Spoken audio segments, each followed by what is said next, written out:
Perfect. Perfect.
And we are back. Wakanda Whiskey and Blurredom in the building.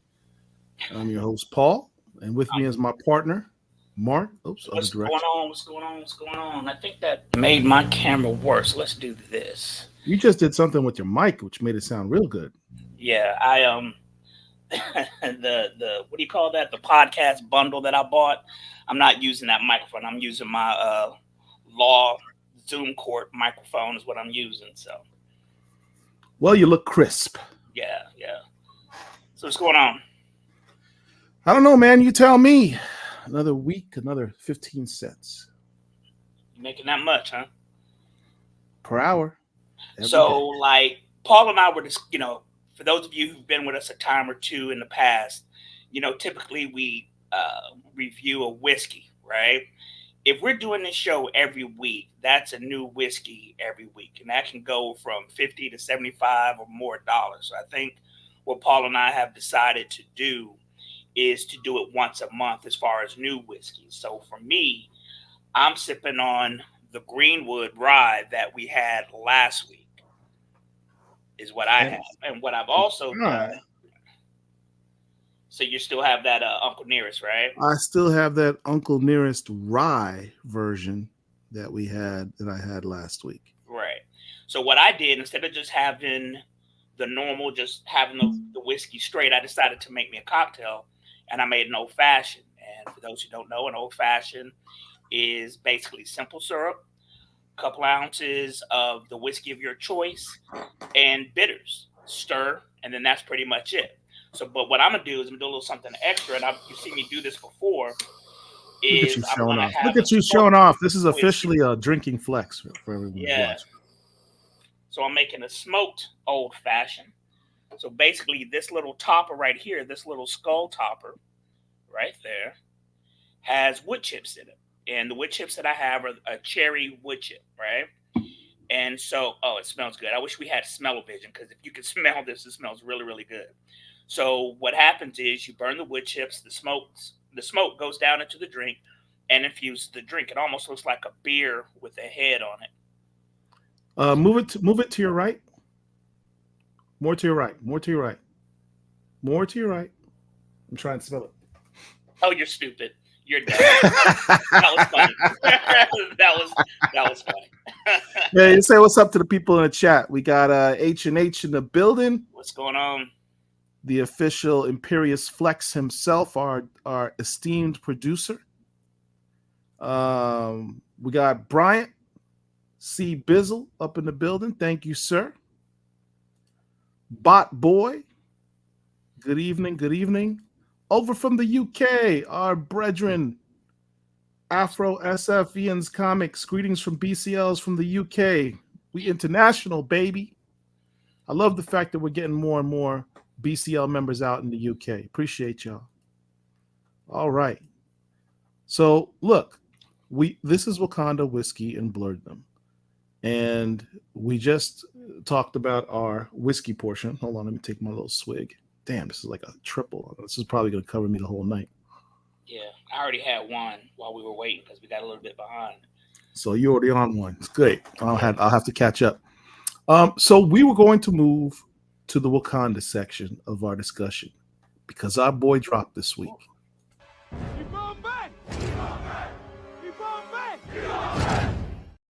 Yeah, Bombay, we are ready. Black Panther number 8. It's pretty good. It was indeed. It was indeed. You know, I saw some people talking on the Twitters about this particular issue, and although it's pretty much hailed as better than the last volume, there are actually people out there who don't like it and don't like how T'Challa was portrayed. And I don't know that I agree with them when they say that. We refer to those people as haters. Well, you know, I'm not going to say that they're haters. You know, they have criticisms and everybody's entitled to have theirs. But to them, it seems that T'Challa has been emasculated to a certain degree. Yeah, I think those people that aren't actually reading the book, because I think they're carrying that over with the assumption of what happened from the previous writer.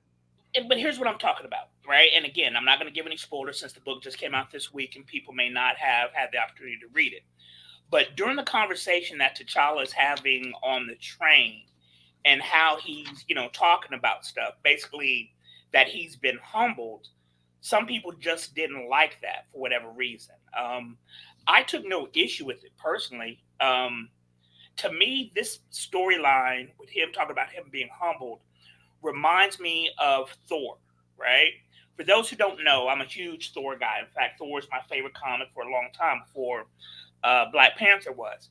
But Thor is a god. He's an immortal god. He was an arrogant young god. So his father, Odin, who is the sky father of the Asgardian pantheon, created this mortal identity of Don Blake, who was a lame individual. By that, I mean he had a bum leg. He walked around with a cane. This cane, when tapped, turned Don into Thor, right? So Odin saddled him with this so-called burden to teach him humility, to teach him to walk in the human world as a lame individual and as a mortal, to face things that mortals do, not have the power of a god, even though it was just a couple of taps away.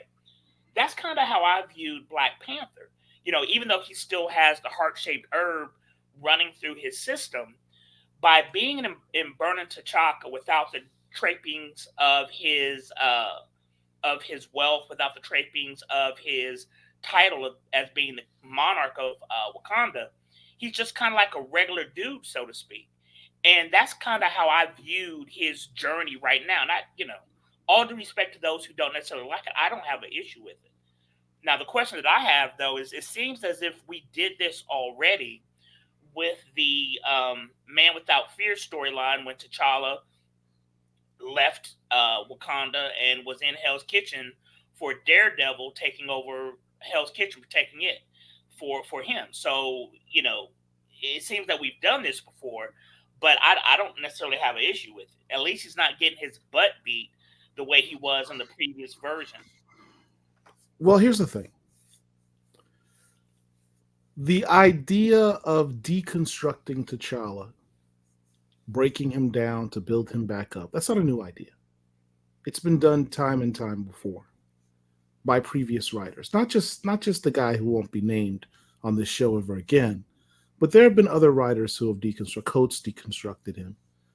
Um, I guess even Priest in his own way deconstructed him when he uh, lost his throne to Killmonger, and then towards the end had him suffer, I guess, a nervous breakdown, a brain aneurysm, and had Casper Cole take over.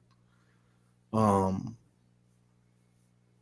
even even subsequent to the Hudlin run with Jonathan Mabry and Doom's War, he lost again. He lost to Doom. He lost all his powers as Black Panther. He lost his kingship as Hell, he Black was in a Panther. coma. He was in a coma. So he has been deconstructed, put in his place, knocked down a peg a number of times. The difference is, in all of those times, most of those times, the deconstruction and rebirth part took place outside of Wakanda. Um, him trying to find himself, find out what makes him tick, what type of man he is often done by him testing himself in waters outside of Wakanda. The very fact that he reached out to the Fantastic Four in Fantastic Four 52, that had him reaching out to outsiders for help. Um, his subsequent actions after his encounter with the Fantastic Four was to join the Avengers after his encounter with Captain America. And he said that under the premise of, well, I needed to spy on the Avengers. But in reality, he wanted to be an adventurer. He wanted to be an Avenger. He wanted to go, doing daring do's throughout the world. But that had to do with him being outside of Wakanda. Eve Ewing, in the first time, has done a deconstruction and reconstruction of Wakanda from within. It's one thing to say, let me take off the trappings of the king and go outside and see how I am. It's another thing to have the trappings of the king taken away from you and then put yourself amongst the people of Wakanda and say, if you take this mantle away from me, if you take my crown away from me, and I travel amongst you, who am I? Am I still someone who wants to be your champion? Am I still someone who conducts his life honorably and nobly? Am I still a hero without those trappings, without that clout, without that power and money? Who am I amongst my own people where it counts? No one's done that before, and Eve Ewing's not getting credit for that. I don't remember a volume that had this much of Wakanda being shown outside of the Golden City, other than the Jungle Action. Jungle Right? Action. Jungle Action. Yeah. Yeah. I mean, in Jungle Action, we got to see different parts of Wakanda, and if memory serves, That's right. a lot of times in those books, you would find maps of where we were talking about, right? In all the volumes after that I can recall, most of the action either takes place in the Golden City or outside of Wakanda proper. You know, like a lot of Hudlin's run was T'Challa being here in America. When he was, gallivanting all around the world, he was mainly in the U.S. and then he came back to Wakanda for his wedding. That was, spectacular. It was an actual Marvel event. It was during the height of the Civil War storyline, where Wakanda was considered like Sweden. It was neutral ground.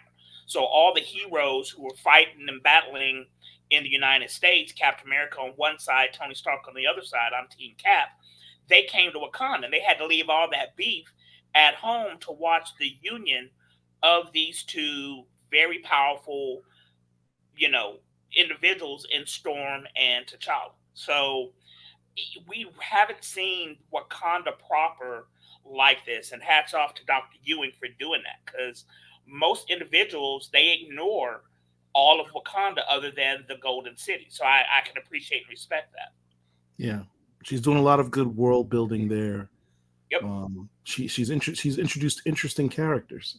Yep. The woman who runs the diner, bringing his cousin the lawyer in, even Besa as a new character. Speaking of cousins, I'm sorry to interrupt you, but I want to see the Four Musketeers. We haven't seen them since Volume 1. For those who don't know, in Volume 1 of T'Challa, Jack King Kirby created a storyline where T'Challa is outside of Wakanda again, but he has other members of the royal family who are taking his place. I want to say they were the Mouseketeers or something along those lines. They refer to them as the Black Musketeers. The Black Musketeers. Okay, right. The Black Musketeers, and there was 4 of them. None of them were fit. Well, let me rephrase that. There was one character who was fit like T'Challa is. The rest of them was like some overweight dude who was like a financier. There was a overweight woman. It was interesting. But outside of Volume 1, we have not seen these characters at all. And it would be great, for me at least, to either have them reintroduced or talk about what happened to them. I'd like to know what's going on with T'Challa's uncle and his cousin. What's his cousin's name? Cyan? Something like that? No, Cyan is the uncle. What's the son's name? I can't remember remember. It's something. Tashawn. Yeah. So basically, he was in issue 2 of Hudlin's run as the guy who got his butt kicked before Shuri could try and jump in the ring. Correct. So T'Challa, when his father died, who was killed actually by Claw, here's the issue you were talking about. Right. It's issue 9 of Volume 1 of Black Panther, and in the right corner there you see presenting the Black Musketeers. And that's the first time that they appeared. And these are all of T'Challa's family. Right. And they appeared throughout Volume 1, but outside of that, I don't recall them ever appearing again ever. But there are other members of the royal family, right? T'Challa's father, T'Chaka, had a brother. That brother, Cyan, ran Wakanda while T'Challa was a young child. He was the ruler and the Black Panther. Then when T'Challa came of age, during Challenge Day, he challenged his uncle and beat him. His cousin... Big Bro says it's Tashawn. Tashawn. T'Challa's cousin, Tashawn, challenged his own father, Cyan, to be the Black Panther and ruler of Wakanda. He lost. Then T'Challa got up there and won, obviously. I would like to see the uncle. I would like to see the cousin. There's other characters outside of Shuri, outside of T'Challa that we can explore. What's going on, Kimmy Kim? Oh, we have our first super chat from our producer, Derek. And for that, thank you, sir. Appreciate you. Donation. It's a donation. I thought it was the trash. Don't be hitting on me.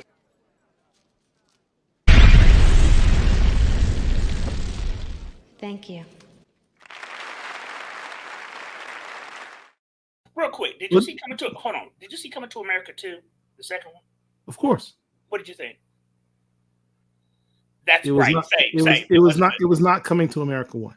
It was not good. But that being said, bringing this back to T'Challa, what's the young lady's name who was married to Shumpert, who's going through a divorce now, who was the daughter in that? What is her name? She's like a dancer and an actress or whatever. I'll look it up here in a second. But she was married to Iman Shumpert, who's a basketball player. They're in the process of getting a divorce. Some people fan cast her as Madam Slay, and I could actually see it based on what she looks like. You're talking about Tiana. No, what's her name? Why am I drawing a blank? I'm looking at her face. Right, I can see her face clear as day. I just can't remember her name. She's very attractive. I just don't know how strong her acting skills are. You're talking about the one who cosplayed as Madam Slay, right? Yes. She actually is a very good actress. She just did a movie that got a lot of critical acclaim where she played a mother. What is her name? Oh my God. Okay, I'm gonna have to look this up now. But she was that's irritating the hell out of me. Somebody in the chat. Tiana Taylor. Good God. Thank you, Pericles. Tiana Taylor. Okay, yeah, Tiana Taylor was in a movie that she got a lot of. She was like nominated for a Golden Globe or something like that. It was that good. Yeah. The only 2 roles that I remember her in, she was in one of the many Medea movies. Medea's Family values or something like that. My next, you got a long line for that one, bro. Right. And she was in Coming to America too, which was not that good. But like I said, those are the only two things that I've seen her in, so I don't know how good an actress she actually is. But not to be undone. Shout out to our boy Big Bro. Bo Big. I said Bo Big, Big Bro. Bo Big. Thank you very much with the $10 super chat, man. You got us started. So with the big money. So you're gonna get the big super chat video. Mark, you haven't seen this.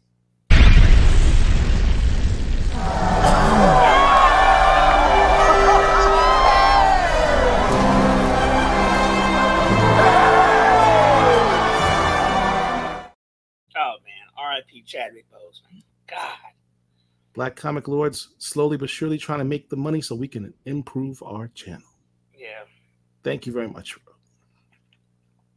So, other things about this issue, this Black Panther issue.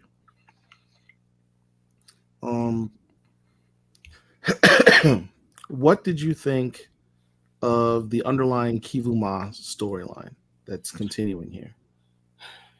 I had no problems with it. I liked it. Let me back up from an artistic standpoint. I am digging the art in this book. I like the way T'Challa looks. I'm not necessarily accustomed to him having the full goatee and beard. I like the way he looks in this versus the way he looked in the Coates run. I'm enjoying the art on this. It's a very vibrant book. The colors are very vibrant. Where is it? Right there. There we go. I like that. I do like that. Right. The Kivuma storyline. I appreciate Dr. Ewing creating a new character.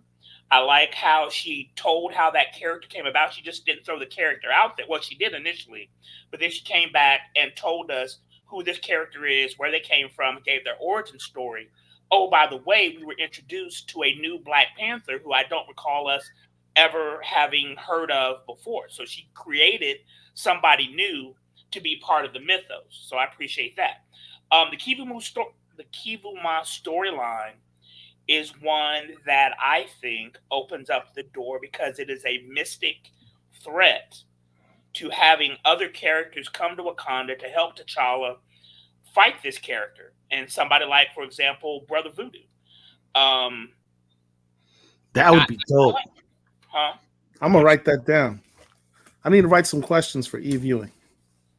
Brother Voodoo.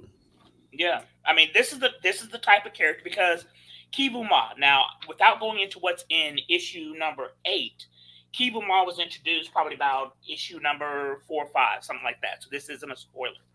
Kivuma is basically a spirit who's a big bad boogeyman, so to speak.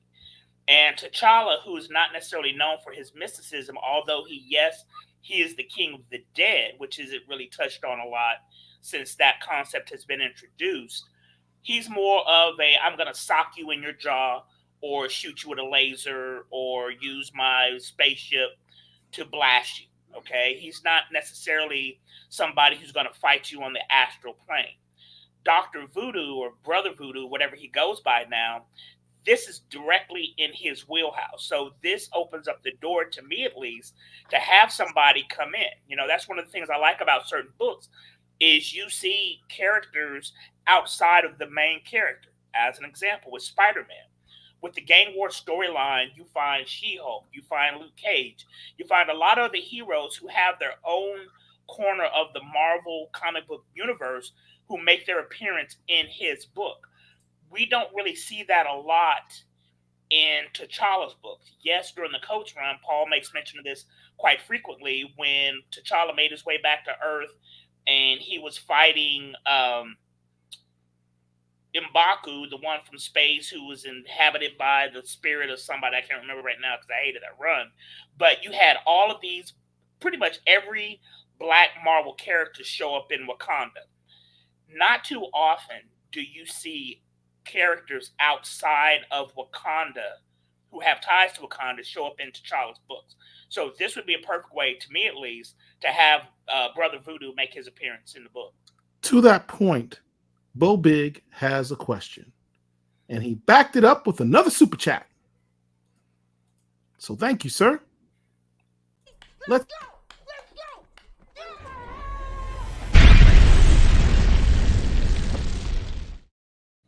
Appreciate you, bro.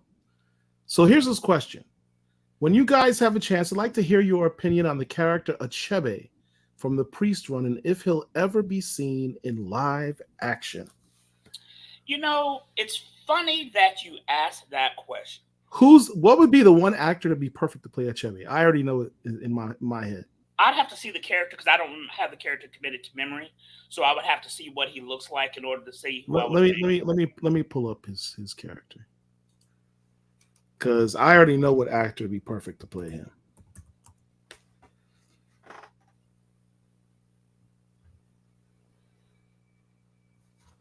Oh, I gotta specify Achebe. While Paul is doing that, you know, the thing that I was getting ready to get into is I had fan cast. There's a show that I'm watching. We'll talk about later on. But this show that I was watching, there's an actor who made an appearance in one of the episodes. And to me, that actor could very well be T'Challa. So I fan cast that actor as T'Challa. Somebody responded to me and said, hey, if you, Marc, were in charge of the Black Panther franchise, what would Black Panther 3 be about? And what I mentioned was, it seems that T'Challa doesn't have really a strong rogues gallery. Well, I Googled his rogues gallery. There are 28 people on it. The first person who's on the list is Baron Macabre. And that's who I thought should be in Black Panther 3. And then you could introduce Dr. Voodoo and go from there. Achebe is also on this list. And he's down the way a little bit. Looking at that character, I can see Lakeith Stansfield doing that. I can see Lakeith Stansfield. Or Orlando Jones. Thank you. That's exactly who I was going to say. Yeah. Orlando Jones would be the perfect Achebe. Yep. Absolutely perfect. How crazy is that I picked him? Yeah. Yeah. That's the one I would pick. Going younger, obviously Lakeith. Orlando Jones is about our age. But, he could be a one-off character. So him being 53, 54, 55. Yeah, in the comic, he seems a little older. He doesn't seem like a younger guy like Lakeith Stansfield. What's his abilities? What's he about? I don't remember him at all. I mean, he was crazy. Machinations of a crazy man. So basically, he's Black Panther's Joker. Yes, very much so. Okay. Very much so. Speaking of Orlando Jones, I haven't seen him in anything in a while, ever since he left American Gods. I wanted to point out. No, we haven't. I wanted to point out this one page from the book that I thought was really interesting. Is it this one? Yeah, here. This train ride scene again, where you mentioned the art. Yeah, this art is dope. Yeah. I love the colors. Love the colors. Love the art. I mean, who's the artist? This is tight. This is tight work. But I love this. Let's read this line. It says, and this is T'Challa and Besa on a train ride, and T'Challa being introspective. She's asking him, have you learned your lesson, my dethroned king? And he says, I've learned to be more humble than I ever thought possible. Paradoxically, I feel stronger than I ever thought possible. She goes, without your crown, your power, your elite technology and weapons, the protection of your family. He goes, that's just it. I thought those things defined what I was, who I was. Had you met me and asked me, who are you? I would have said, I am the king of a great nation. And she goes, and now, who are you? I am T'Challa, and I am so much more than my throne. That's deep. Now, here's the thing that I take issue with, right? Going back towards the first part of the book, and Paul and I touched on this last week, is that he is in somebody else's house, right? And the homeowner or somebody who has ties to this actual physical house comes in and says, look, dude, you're in my house. You're not supposed to be here. And no, Blurred forever. No. Hell Chris Rock is not a good actor. He's a great comedian. He is not a good actor. But he's got the look. He got the look, but he can't act. He can't act. No. But going back to T'Challa, he's basically saying, look, wherever I am in Wakanda, I'm supposed to be here. And I took huge issue with that. Look, I picture the monarch. You've been the monarch for how many ever years? You know, you're a great guy. You've saved existence. You've saved the world. I understand that. But dude, that doesn't give you permission to just walk up in my house, put your feet up on my couch, and be like, F my couch. No. I took issue with that from Dr. E. But other than that, he has an Avengers card though. It doesn't matter, dude. You just not. I don't think the Fourth Amendment applies to Avengers. It doesn't matter. You're not coming up in here drinking up all my whiskey and eating my snacks. I had issue with that. I did not like that part at all. But otherwise, this particular issue was devoid of a lot of action. You know, we had a couple panels at the beginning of the book, but it started with action. It was T'Challa versus M. Other at the beginning of the book, you know, it was devoid of action. But I have no problems with that because I like Dr. Ewing's words. She, to me, does not emasculate T'Challa. She doesn't make him seem like a buffoon. I appreciate her take on that character. Right. She understands who he is. The previous writer did not. Right. And she doesn't waste words either. And I am enjoying the story. I'm enjoying the way it's moved on. Now, at the end of the book, where they preview the next issue is titled Ad Astra. And so I had to look that up, and that is a Latin phrase that means to the stars.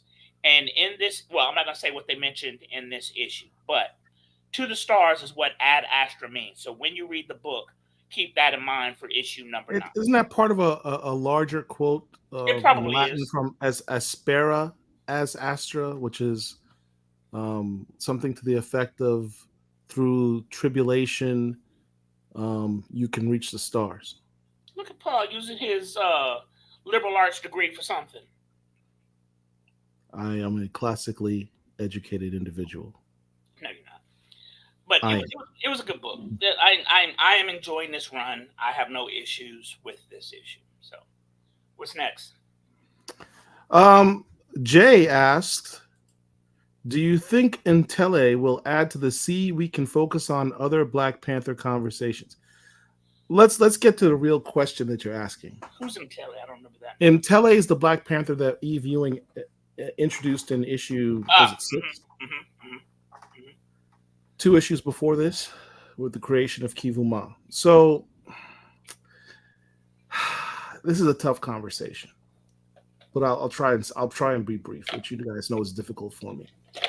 I have for the last couple of years been talking about the idea that Marvel at this point has been perpetuating this idea of the mantleization of the Black Panther. They're trying to say, oh, you know, the being a Black Panther is simply just a mantle. That's why we don't need to recast T'Challa in live action. In live action, well, we'll see.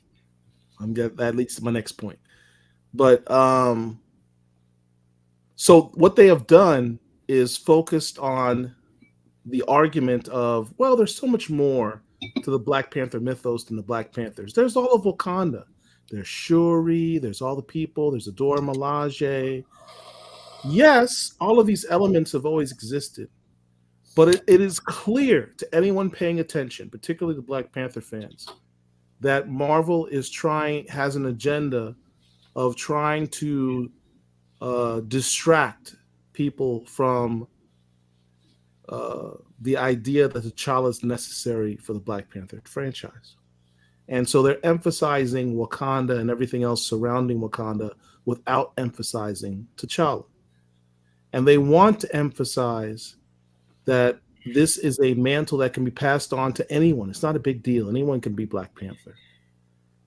Even though T'Challa has always been defined as the Black Panther. T'Challa is the one with 60 years of history as the Black Panther. So yes, I do think, in answer to your question, Mteli is part of the you can add to the other can focus on other Black Panthers conversation. I'll take the exact opposite approach. I One, say one, no. one last thing. One last thing. I do like the fact that we get to see other Black Panthers and expand on Wakanda's mythos, because it is a cool mythos. It is a cool premise, and I have no problems with that. But I think a part of me really does think it's part of a larger. If if they had made the decision to allow T'Challa to be recasted in the films, I definitely would have no problem with this whole mantleization thing, in the sense that you are trying to expand the Wakanda mythos in that backdrop, in that, just recognizing it's kind of like if you're saying Superman, uh, we want to expand the mythos of Superman and look at Superman's progeny, right? I have no problems with that, but there's still only one Superman. Just like if you want to make Batman out there, but you have all these different versions of Robin and you've got all these other sidekicks and focus on them, that's fine. But there's still Batman. There's only one Batman. Bruce Wayne. So I take the opposite approach to it, and here's the reason why. Throughout the history of the Black Panther comic book, periodically we have seen other Black Panthers make their appearance. However, we just talked about this at the very beginning. We had 4 of his cousins who were Black Panthers, but that did not detract from the theory that T'Challa is the main Black Panther in our current timeline. So no, adding historical Black Panthers to the conversation, to me, does not add to the so we can focus on these other people. 2-3 years ago, it's 2024 at this point. So about 3 years ago, in the Avengers, there was an Avengers 1 billion, I think it was, or 1 million, whatever it was, 1 million, where you had an Avengers team that had actually the Agamotto, who was the Sorcerer Supreme. You had an Iron Fist, you had a Starbrand, you had a Hulk, and you had the very first Black Panther along with Odin and the Phoenix, right? They were the Avengers team protecting this Earth. Adding that Black Panther to the conversation does not detract or diminish T'Challa's importance in the franchise. So adding Entele to the conversation, to me at least, does not detract or make us want to focus on other people other than the guy who has been the main guy for the past 60 years. So I would take the exact opposite approach and say no. That's not the opposite approach. I never said that that's what's happening. I'm saying, in the context of them pushing the story of the mantleization, it leaves a raw taste in my mouth whenever they do these expansions of the Wakandan mythos.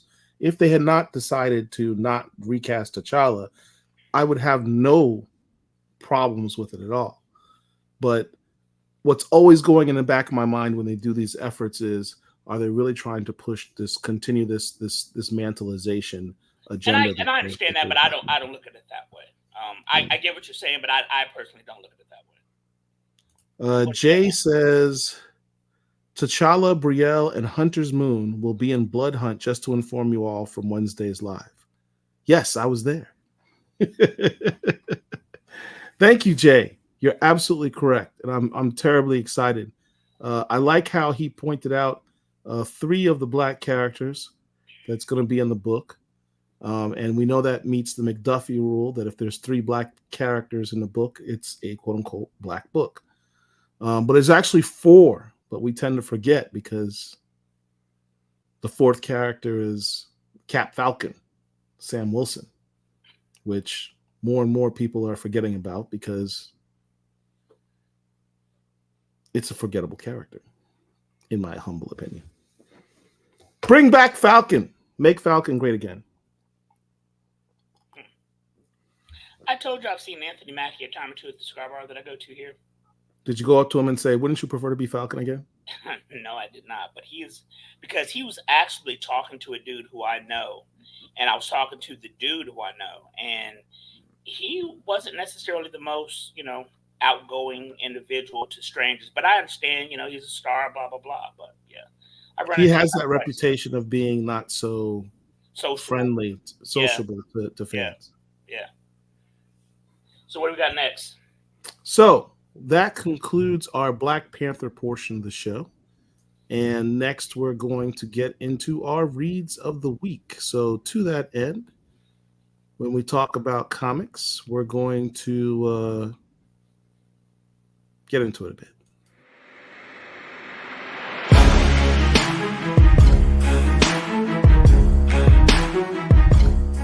This is Derek Harrison of Black Comic Lords, and I'm here with Greg Burnham. You might know him from Tuskegee Airs. He's got several other titles, and this is a new one that's coming out in November. November 22nd, Little Rock Files. It was a story that we originally did in Noir is the New Black, which is an awesome anthology y'all need to get if you don't have it. But we did a 6-pager in there, and we ended up getting asked to do a full book. So the interiors, I'm holding this one. These are 2 of the covers.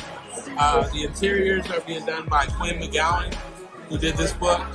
Who did this poster cover. And then Marcus Williams, my co-creator on Tuskegee Airs, he did the art for this cover. And we also put like our original 6 pages in the book, just so you can have everything that we've done so far. It's a 1980s noir detective story that takes place in Little Rock, Arkansas. We actually put some reference some real things that were going on back in the time as far as the drug trade and dirty governors that turned into presidents, but that's a different story.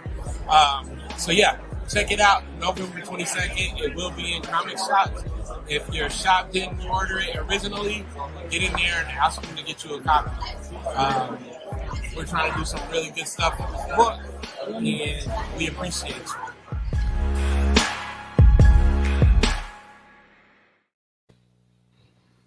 All right.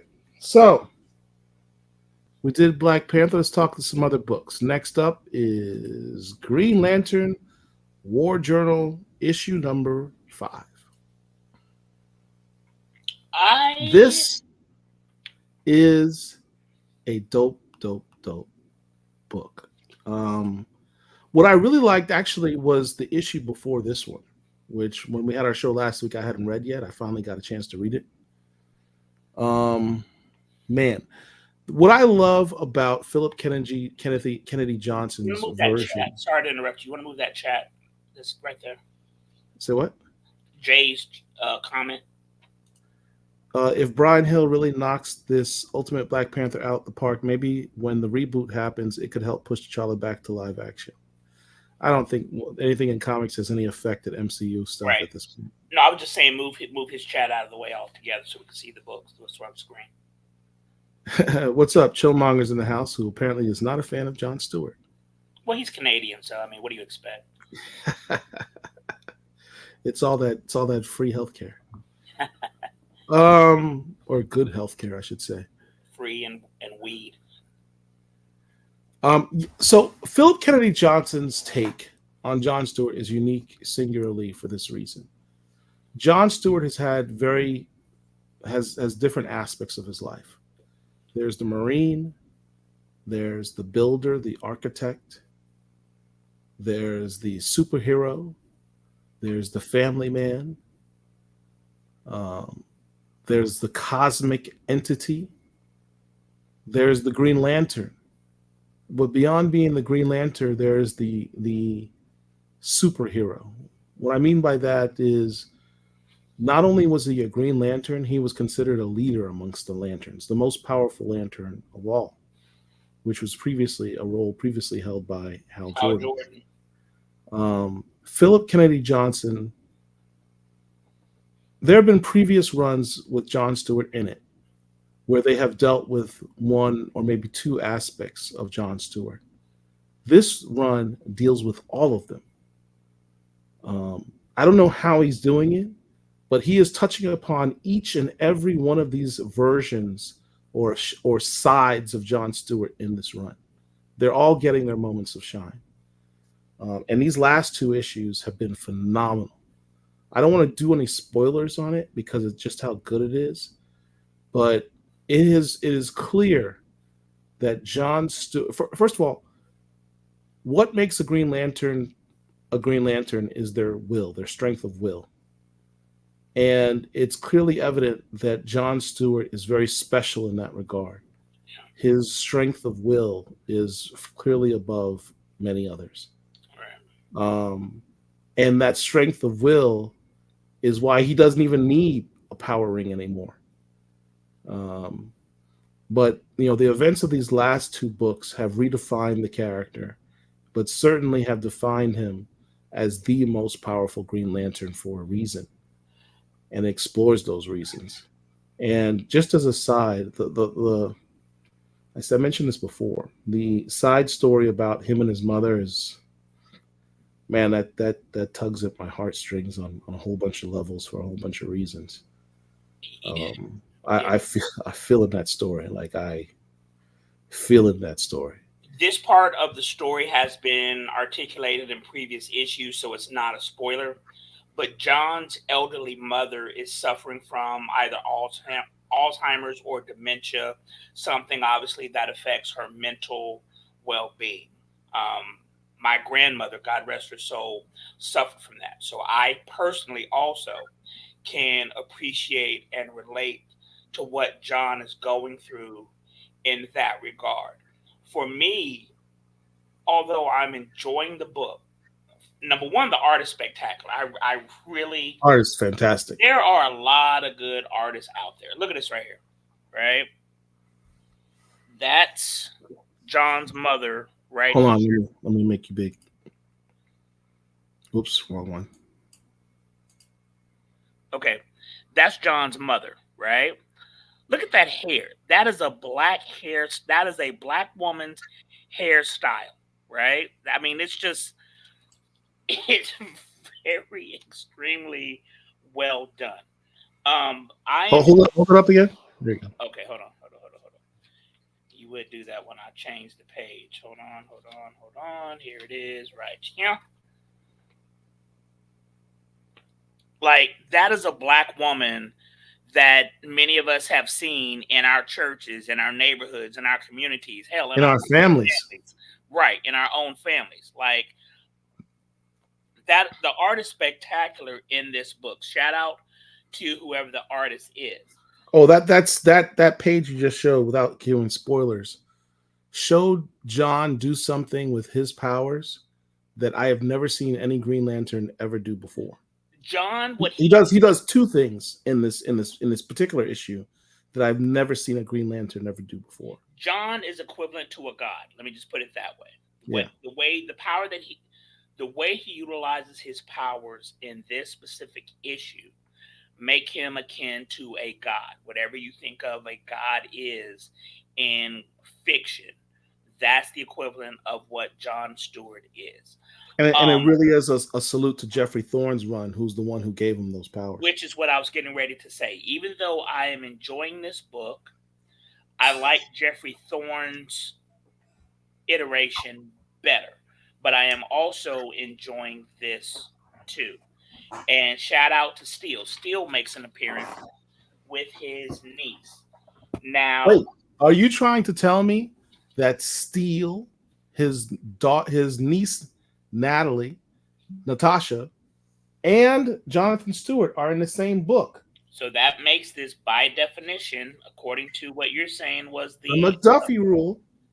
Where did you see that, as an aside? Where did that come from? He said it in an interview. Really? Okay. So this is a black book. As an aside, if you have not watched the CW show Superman and Lois, I would encourage you to do so. This next season will be its last season. B, there is a live action Jon Stewart who is significantly better than what Shaq did back in the 90s. All due respect to Shaq, who I love. But I like the character, and it's not his niece, but his daughter, who is part of the storyline. So I highly encourage you guys to watch Superman and Lois. But as I said, I'm enjoying the book. I just like Jeffrey Thorne's story better.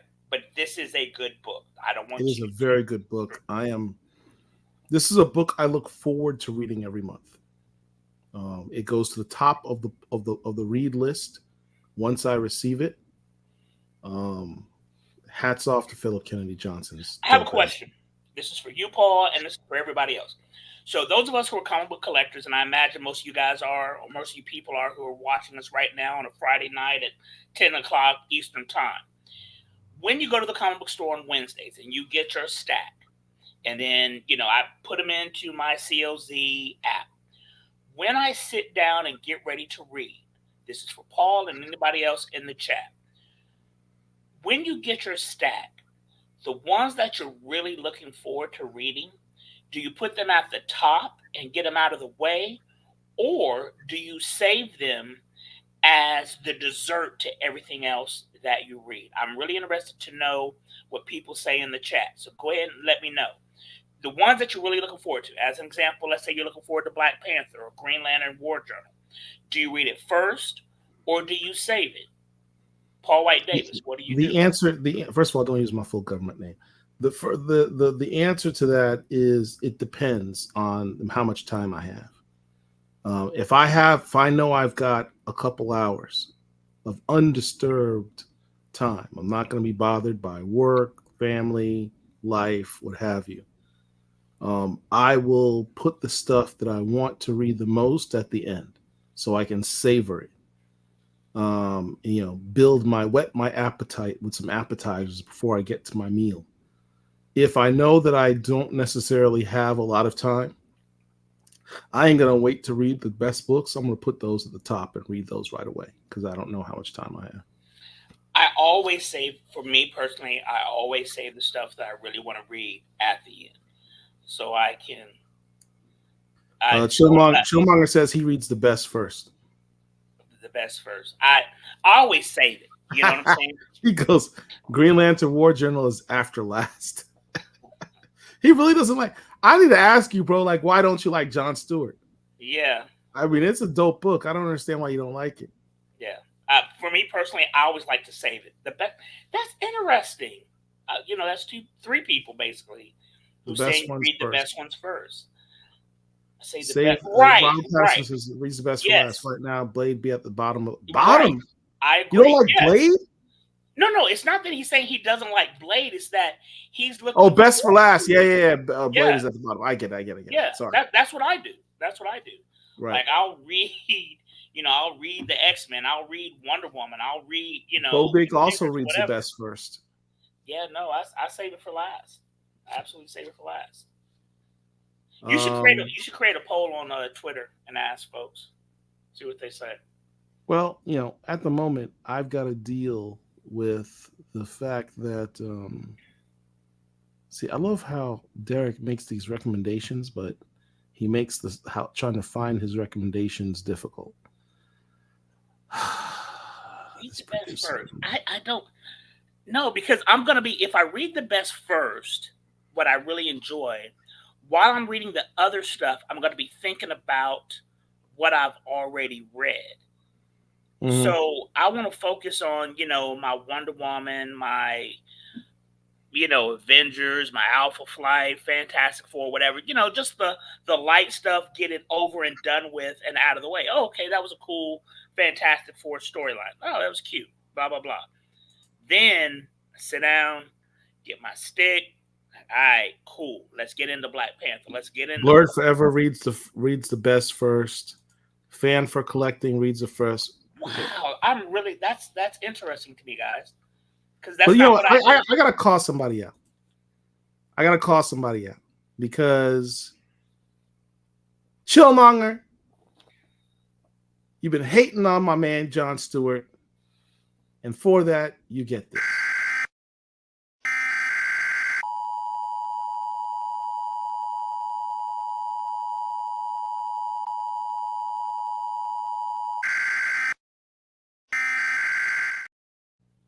That's for Chillmonger's shade towards our boy Jon. Oh, side note, shout out to Chill.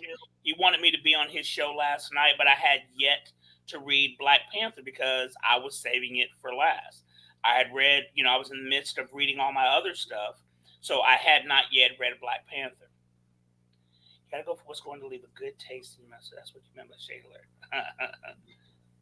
Yeah. For those who don't know, Chillmonger has an excellent channel on YouTube. Please check out his channel. Always great reviews, always great discussions, excellent YouTube personality. Check out Chillmonger. He's a dope dude. Both Paul and I have appeared on his channel, talking about different things. I've appeared on there talking about Black Panther, and as I just said, I didn't appear last night because I had yet to read Black Panther. I saved it until today. We talked hugely about the Jonathan Majors situation. Free Jonathan Majors. He was wrongly convicted. We're not going to go into Free that. Jonathan Majors. He's still on papers. He's not on papers yet. He hasn't been sentenced yet. But I appeared in my. I mean, he's still on bail. He's still on bail. I appeared on my so-called professional capacity as a lawyer on Chill Show talking about the Jonathan Majors situation. So Paul and I both say all that to say, follow Chill on YouTube. Oh, he says, you guys are cool. You promote me with compliments. I throw jabs and tell people where to follow you. Everyone's got their style, bro. You know, we got love for everybody, man. We ain't got hate for everybody. No, that's nothing but love. Lie. Well, I mean, what you and I talk about behind the scenes is completely different. Well, this is out loud. F. John Ridley. How about that? That's from day one with us. Well, I said that has been since issue 2 of volume 8 of Black Panther. We've been saying that. Yep. Bless up to Troy Graham. Appreciate you, bro. And we have another super chat. I'm still going on because I can't find these videos. Super chat.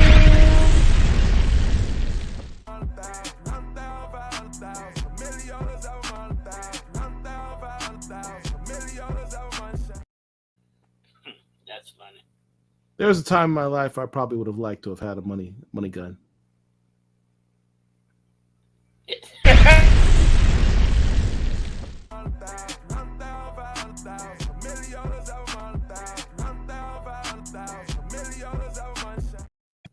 A money gun at the Rolex or the Mint Lounge. 1997. What was the name of that other place that I'm talking about by the railroad tracks? Shut up, dude. No. Seriously, what was the name of the other place by the railroad? We're not having this discussion in the Black Comic Lords Live. All right, so what's the next book we're talking about? Marvel Zombies. Marvel Zombies. All right, let me pull that up. Give me a second here. Wait, we have some more comments here. Bronx Jamaicans have been to both. Troy Graham, the smooth troller has arrived. Go back one. Bronx, I knew I recognized that dude. I remember in 1998, I went into Rolex. His picture was up on the wall, said, "Do not let this dude in." I remember that. I knew I recognized him. Oh, Lord. He gets determined to get me in trouble. All right. So we are moving on to our next book, which is Marvel Zombies, Black, White, and Blood. Yep. Okay. I didn't even know about this book until you told me about it. Now I must have it. So here's the thing. Marvel Zombies, we have to go back to 2005, I'm sorry. Last week, Paul and I talked about the Ultimate Universe. And Marvel created a bunch of books in the Ultimate Universe that involve characters who we know, who we've discussed a lot of times, who have had stories a lot of times, but they have been created in a new way, right? The Ultimate Universe had all these different books. In the Ultimate Fantastic Four, issues number 21 through 23 involved zombies, right? The storyline was called, Crossover. In that storyline, Reed Richards had reached out to, one of his variants in another storyline.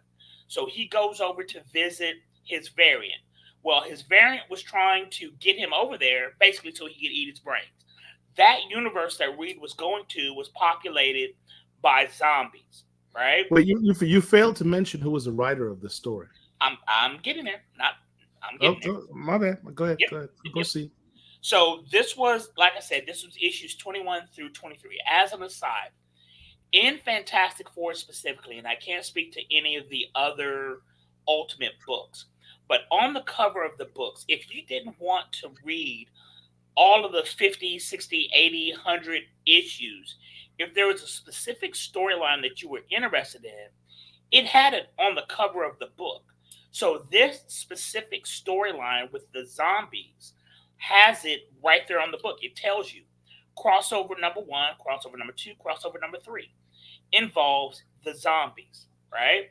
So zombies were introduced to the Marvel Universe in 2005 by a gentleman by the name of Robert Kirkman. That is a name that you may be familiar with if you are an Image collector who created The Walking Dead. The Walking Dead was created in 2003. So The Walking Dead as a comic had been in existence for a number of years before Robert Kirkman brought zombies to Marvel. After that 3-issue storyline, the very next year, Robert Kirkman created a 5 or 6 issue miniseries called Marvel Zombies. That's how popular they were. That's how well Kirkman did with this story. Marvel Zombies 1 was phenomenal. Marvel Zombies 2, also phenomenal. Both of those volumes were written by Robert Kirkman, the guy who had been writing The Walking Dead. Marvel Zombies 3 through whatever, not as good, right? 1 and 2, phenomenal. The other ones, they're okay. I've collected all of them. Now, recently, Marvel has created this storyline. It is not the same as the previous iterations because, again, it is an anthology. It is a collection of short stories, none of which tie into the other ones. The reason why I wanted to highlight this book is because the first story in this particular issue involves Blade. Blade, as we all know, is a black character. Blade is... Paul, put me up big. All right, hold on a sec. There we go. All right. Yeah. Blade looks cool as hell. Let's just start there. It looks like Wesley Snipes, your alter ego. He kind of does. He kind of does. So basically, in this storyline, zombies are running the world, blah, blah, blah. And Blade is doing his best to try to save people. Without going into... Well, this issue's been out for a while, but I don't want to spoil it for those of you who've yet to read it. But Blade is doing his best to try to save humanity. And there is one part of the world where the zombies have yet to take over. And Blade is doing his best to shepherd the last of humanity to that portion of the world. Our boy T'Challa makes an appearance, and he has been zombified. In the original Kirkman run, there was probably volume 1, maybe volume 2. T'Challa is again in that volume where, if you've seen the What If volume 1 or season 1, towards the end you see T'Challa. Was T'Challa in that? I can't remember right now. But in the Marvel Zombies book, T'Challa is still alive. He has not been turned, but he has been captured, and people are eating off of T'Challa. Like, they amputated his leg and were eating off of his leg. But T'Challa still maintains his other abilities. Volumes 1 and 2 of Marvel Zombies are spectacular, and I highly encourage you folks to pick that up if you are into zombies. The Marvel Zombies Red, Black, and Blood, I'm not going to say it's something that you have to go out and get, but I wanted to highlight this particular issue because Blade was in it. So that's where we stand. I didn't even know about this, so I'm definitely going to go ahead and head to the LCS and pick this issue up. But, oddly enough, it's usually me that's putting you on to game when it comes to comics. And this is one that you brought to my attention, but this is not the only one you brought to my attention this week. You brought to my attention another book, which I thought was really dope. And I'm going to have to go ahead and cop these issues as well. Why don't you talk about Unnatural Order? All right. So, and one of the things we're talking about zombies real quick, just very, very quickly. If you are into the zombie genre of whatever, there's another book in DC called The Deceased Storyline. The Deceased Storyline, all of them rival 1 and 2 of Marvel's zombies. Very, very, very good storyline over in DC called Deceased. Highly, highly recommended. But over in this book, okay, and I'm trying to find what it was based on. You have to bear with me for a moment. So, Unnatural Order is a phenomenal book. We're only on 2 issues, right? But there is a book that I collect from what's the comic book company called Vault Comics, called Barbaric. Barbaric is a sword and sorcery book that follows, very much like Conan, right? Correct. That follows this ogre who has been cursed, and part of what he's dealing with is he's got this big old axe, and the axe is sentient, right? So the axe, whenever the main character kills people with the axe drinks the blood of the victims and basically gets drunk off of blood. And it's pretty funny. It's a funny book. It's a humorous book. So when I was at my local comic book store about a month or so ago, one of the nerds at the store was like, "Oh, okay, so you read this. There's also this other book from Vault Comics called Unnatural Order that's set in the same universe." I'm like, "Okay, I'll pick up issue 1 and see what you're talking about." So I read issue 1 and I enjoyed it. Picked up issue 2, and it took my enjoyment from like a 7 on a scale of 1 to 10 to a 12, right? This storyline to me kind of mirrors the hold on, I wrote it down. Give me 1 second. It reminds me of the Kulan Goth storyline in Uncanny X-Men 190 from 1985. In that storyline, Kulan Goth, who is this big, powerful wizard, basically from the Hyberian age where Conan was, he came to modern times, took over Manhattan, and reverted it back to the time where Kulan Goth, was in the height of his power. So basically, I believe that's called the Hyborian Age. Right. He converted it back to the Bronze Age, before machines, before guns, all this other type of stuff. He was taking over the world, starting with Manhattan. And in my mind's eye, I can see him torturing Peter Parker, aka Spider-Man. This book, Unnatural Order, is similar in tune or in line with the Kulan Goth storyline, for those of you who may very well remember that from the X-Men back in the 80s. The reason why it's being mentioned here on Black Comic Lords is because the main protagonist in issue 2 is a brother. He's part of a special forces unit who does some things, and he is the sole survivor.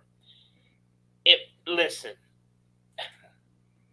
the book is good. The book is very good. If you are into sword and sorcery type stuff, this is the book that you want to pick up. Like I said, I'm 2 issues in. There have only been 2 issues.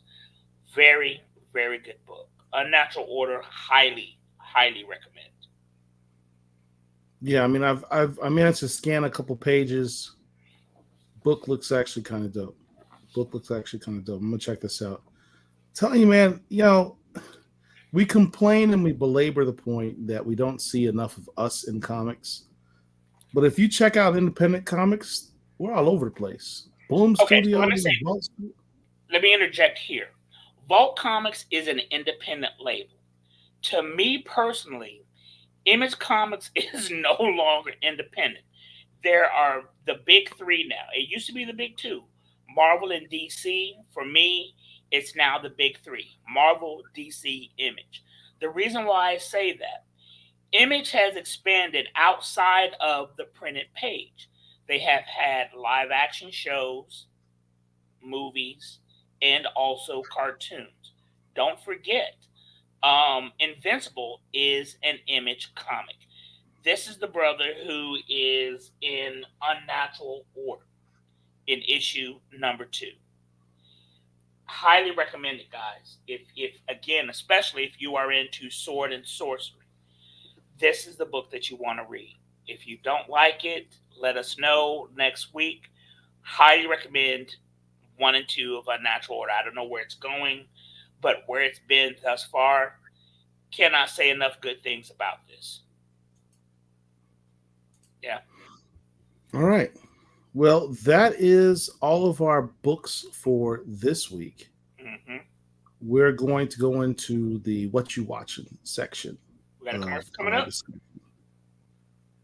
And so, gosh darn it to all heck. We're going to take a short commercial break. Paul's hat. Hold on. Look at Paul's hat. Go close to the camera again. That hat is dope. I know where Paul lives. I know the security code. I'm coming for that hat. That hat is tight. You could have simply said, "Hey, man, can you get that for my next birthday?" But yeah, no. That would be. You woke up this morning and clearly chose violence, so I guess you're just going to. I choose violence always. With that, we have this. Shout out to the Black Comic Lords for having me on the show, and also for being true believers in every aspect of comic books and nerd culture. I'm Eve Ewing, and this is the Black Comic Lords. Hello, this is Larry Fuller, the creator of Evan, with a shout out to the fine folks at Black Comic Lords. Keep up the good work.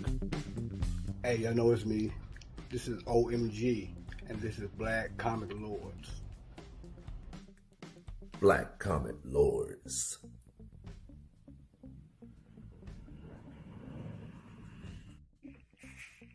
Yo, Black Comic Lords.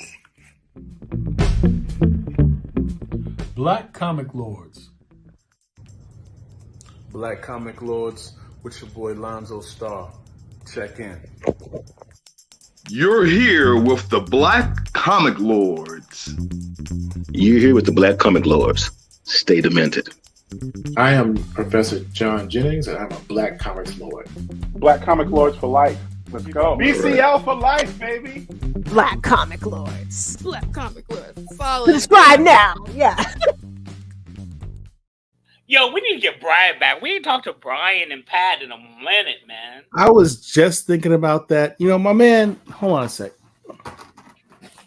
While Paul is doing that, Brian Hawkins is one of the co-creators of the book Black Cotton. My man has this new book coming out. That's come out, I should say. I think it's almost up to issue 3 or 4 now. Empath.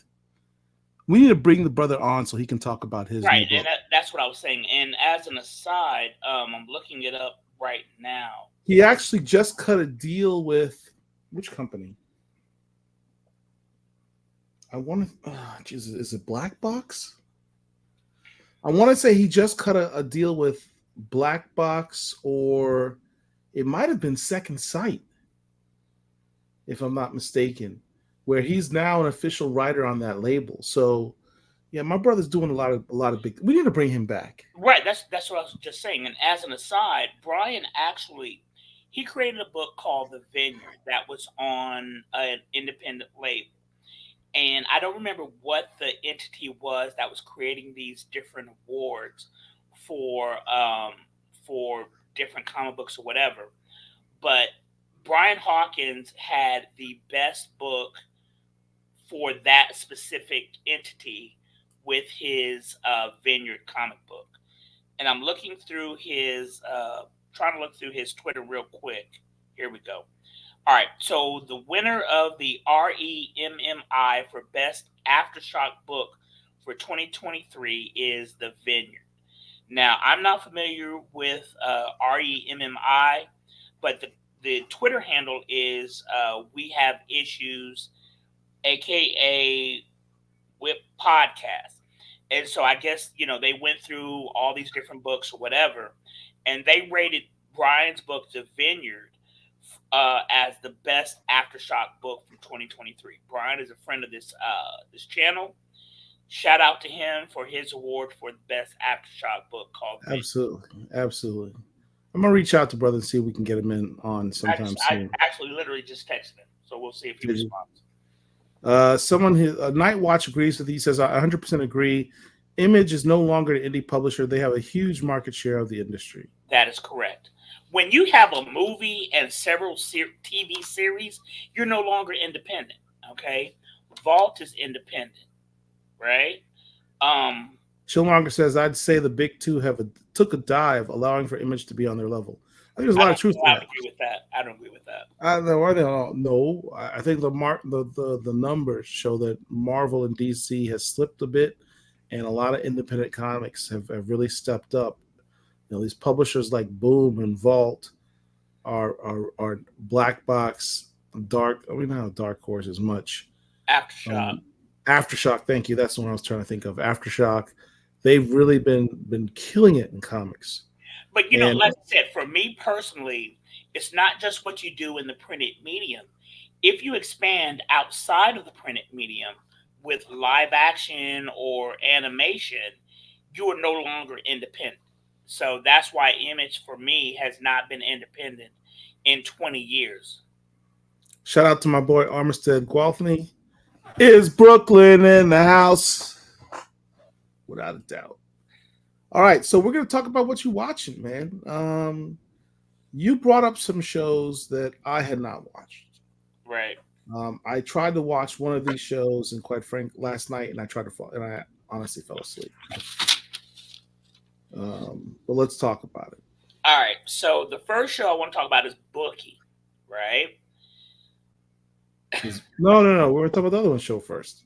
You want to talk about? Let's talk about Bookie first, so we can focus on the other one last. All right, now you're making me change up pictures. Let's focus on Bookie first. Let's focus on Bookie. Making life difficult for me, but you don't care because I'm the dude in the chair making the things happen. You like to complain. It's all right. All right, fine. Bookie. I have never heard this show before. All right, so check it. Bookie is like on Stars or Max or something. It's a half hour dark comedy, right? And it stars Sebastian. You know what I mean? There's black people in it? Is that what dark comedy means? It's dark comedy for two things. Number one, the humor. Number two, one of the co-stars is a guy by the name of Omar Dorsey, who is the black brother in the tracksuit, right? He played the drug dealer that got killed recently in Power. Kanan. Power 3, Kanan. Right. Well, he was a very smart, articulate, Shakespearean speaking drug dealer got killed by Kanan's mom. If you saw the series Queen Sugar, he was in Queen Sugar as well. So I was just, flicking channels or whatever, and I came upon Bookie. Bookie is about Sebastian Maniscalco, however you pronounce his name, who is he's a comedian. In real life, he's a comedian. And comedians, Where the hell have you been, frustrated fan? Been late 2 shows in a row, bro. Comedians, they have the big three, right? They have their live comedy shows. Hopefully they'll get a series. Then they'll start making money and making moves in movies, right? Sebastian has been in the industry for quite some time. I've seen a couple of his comedy shows. He's kind of funny. I watched his series over the past 2 or 3 days. It's about 8 episodes or whatever. Dude is kind of funny. He is an Italian individual who plays a bookie in the Los Angeles area. Omar is his right-hand man, a.k.a. his muscle.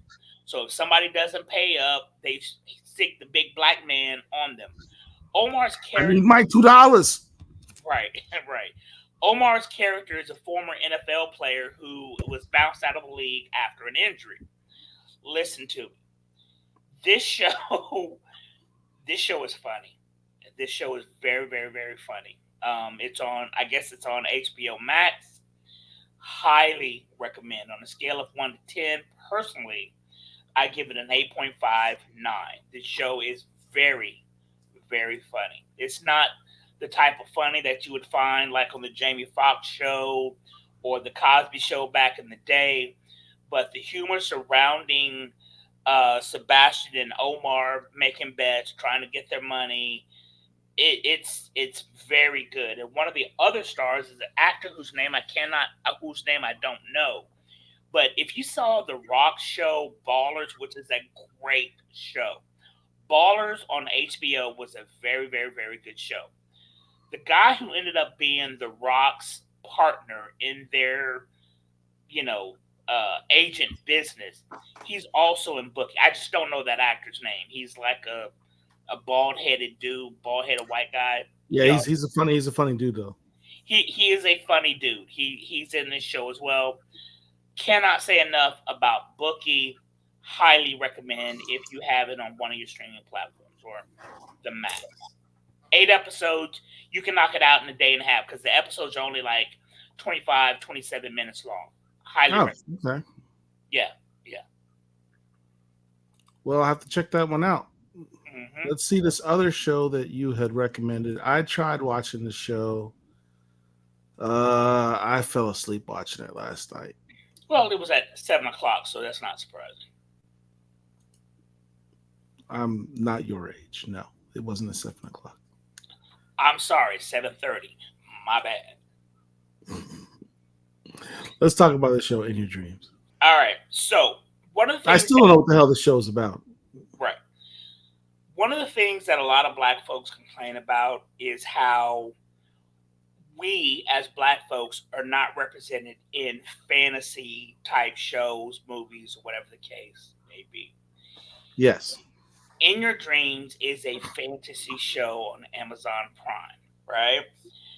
The main actress, and forgive me for my American speech, but everybody in the show Hold is on. not. Is there a disclaimer, Derek? Is there a disclaimer that we have for Mark? No, here it is.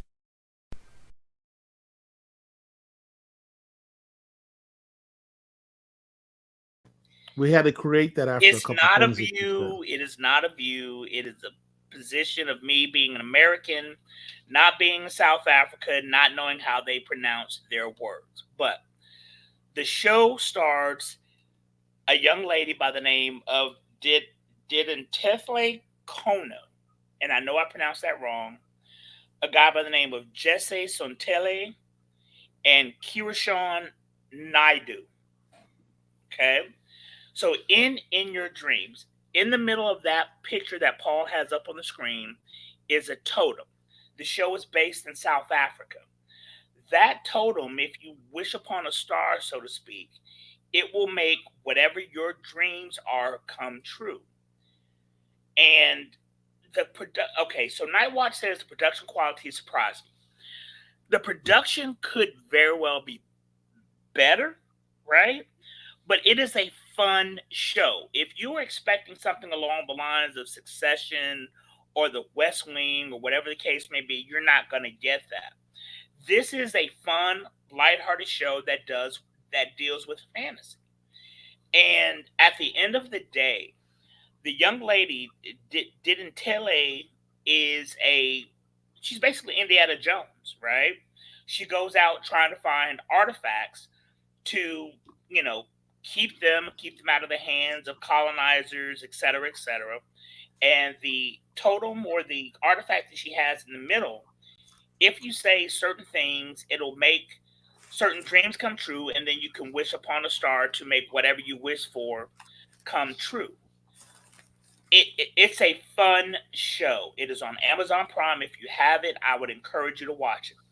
Is this the best show ever on TV? Is this The Wire or Top Boy or Sons of Anarchy? No, it's not.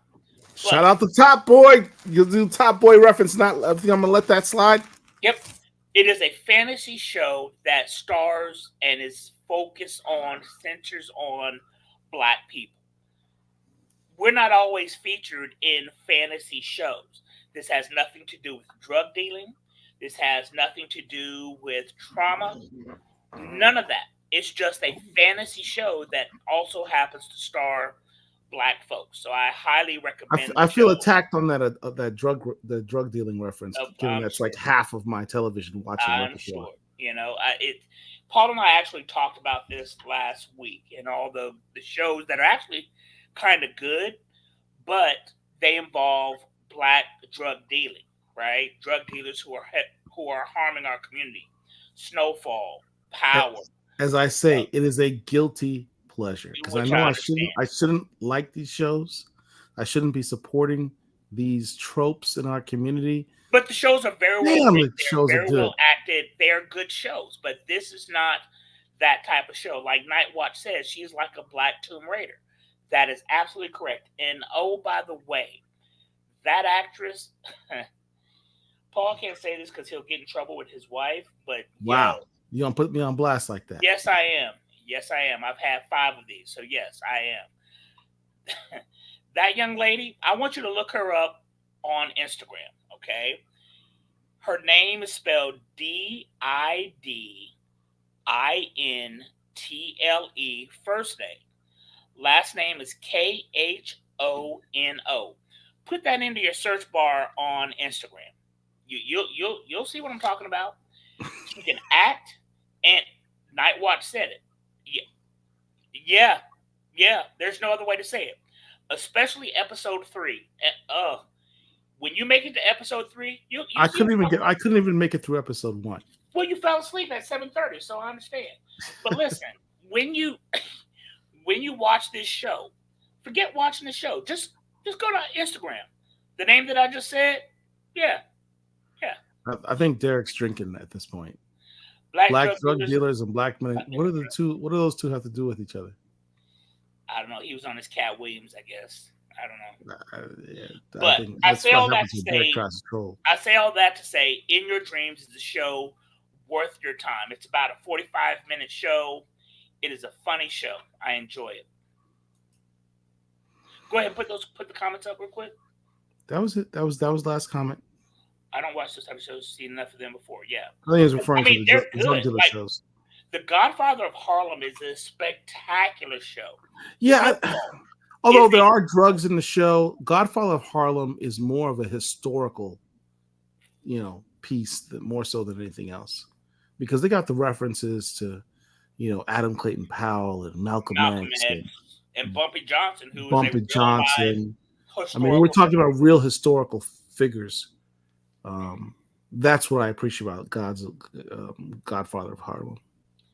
But in the Godfather of Harlem, they're selling the doogie, which I had never heard of before until I watched that show. Yeah, when we get the doogie. But Night Watch says it is a fun show. I'm up to there's like 6 episodes. I'm up to episode 5. I'm saving the last episode. Just based on the strength of what you said, I'm going to give it another shot. Yeah, just watch it during the daytime after you had some coffee. Sure. Let me. Derek says, Mark and Paul, let me give you an obscure actor for your cast in a comic book character role. Okay. Well, who are you giving us? Who are you giving us, and what role? I give you a obscure character for you cast into. That doesn't. I really do think Derek might be drinking something right now. Reginald James. Who the hell's Reginald James? I have no idea who that is. I'm going to IMDb right now. Now I gotta look up Reginald James. Who the hell's Reginald James? Is he related to Reginald Val Johnson? This dude?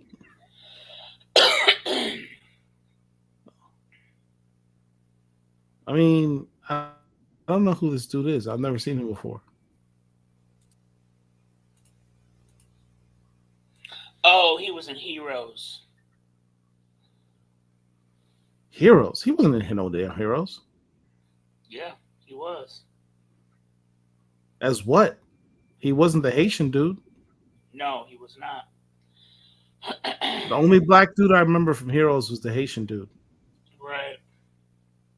Who was literally referred to as Haitian, which I found somewhat derogatory, but fine. I don't know that dude. I'm not going to say that, he needs to be in anything. Okay. Graduated from North Carolina School of Science and Mathematics. Graduated at University of Michigan. That's probably where Derek is bigging this dude up because Derek's from North Carolina. Yeah, I'm I got no idea who this dude is. I fan cast him as dude I don't know. All due respect to that brother, but there's nothing about him that makes me say, "Oh my God, he would be great in blah." No, I can't say that. Nope. Yeah. You know what's crazy? Speaking of fan casting, Derek said he's a relative, only had a few small roles. That's what I say. Big shout out to your cousin or your uncle or whoever. Good shout out. I think all of us can. Richard Roundtree was on Heroes. God, R.I.P. to Richard Roundtree. For those who don't know, Richard Roundtree was Shaft, the original Shaft. And he played the grandpa on Family Reunion, which my daughter loves that show on Netflix. So I think it's pretty well understood that Hollywood has gotten it wrong when they have cast Storm, aka Aurora Monroe, live action twice. Yeah, that's a serious subject. You go on Twitter, people have fights over the casting of Storm or fan casting of Storm. Correct. In the movies. When the X-Men first made their appearance in live action back at this point, 24 years ago in 2000, some of you may not have been alive yet. It was, for us, a good thing because these are characters that we had never seen live action before. So we were excited to see them. In hindsight, retrospect, Halle Berry was not a good Storm. Let's just be clear about that. Halle Berry is a great actress. She's a beautiful woman.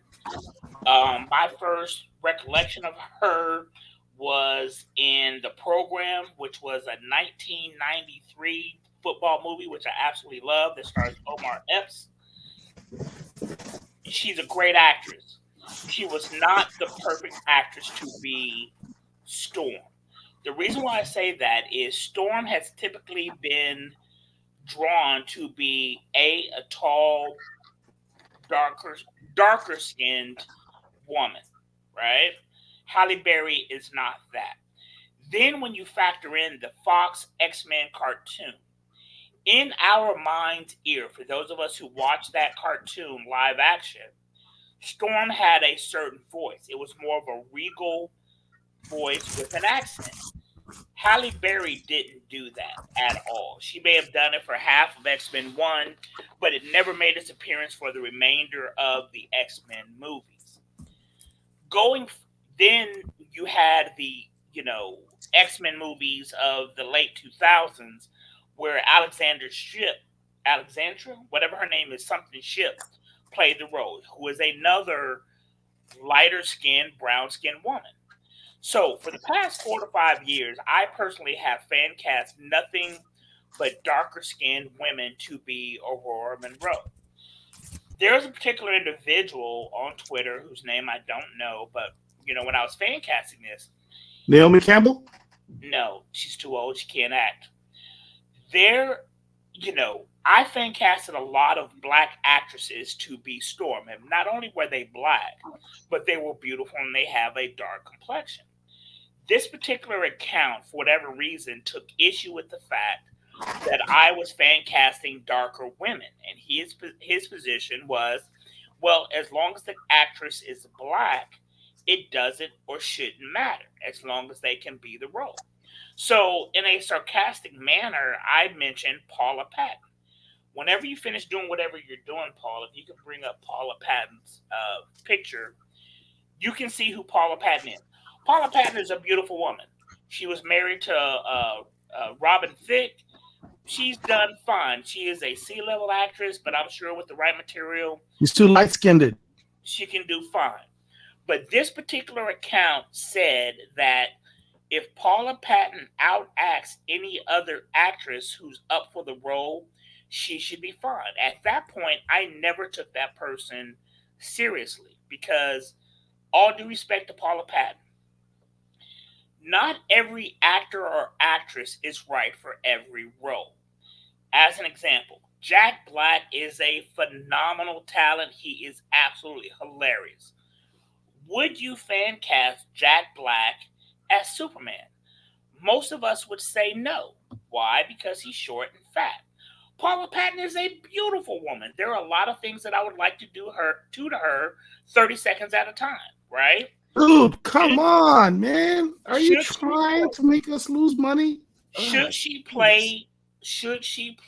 That movie was horrible. I saw Traffic at the theater.